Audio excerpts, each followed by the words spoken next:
Penalties for violation. In juvenile dependency cases in California, penalties for violation refer to consequences imposed by the court for failing to comply with court orders, including orders related to child custody, visitation, safety plans, or other directives aimed at protecting the child's welfare.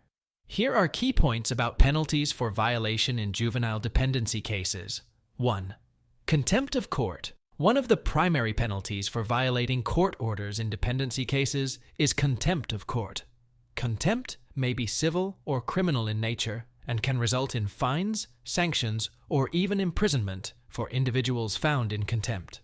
The court has broad discretion to determine the appropriate penalty based on the severity of the violation and the circumstances of the case.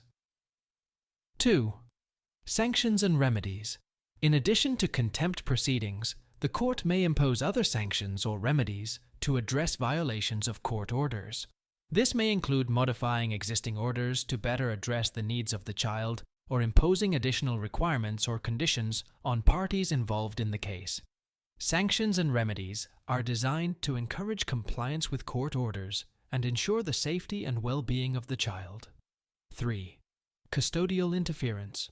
Violations related to custodial interference, such as refusing to comply with court-ordered visitation or custody arrangements, may result in legal consequences. Law enforcement agencies may intervene to enforce court orders and return the child to the custodial parent or guardian. Repeat violations of visitation or custody orders may lead to more severe penalties, including changes in custody arrangements or supervised visitation. 4. Civil liability. Individuals who violate court orders in dependency cases may also be subject to civil liability for any harm or damages caused by their actions. This may include financial compensation for losses suffered by the child or custodial parent as a result of the violation. Civil lawsuits may be pursued independently of any criminal or contempt proceedings initiated by the court. 5. Parental rights.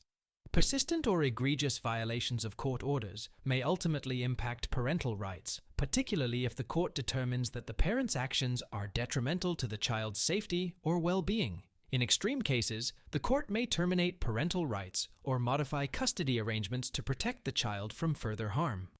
Overall, penalties for violation in juvenile dependency cases are intended to enforce court orders, protect the rights and safety of children, and hold parties accountable for their actions.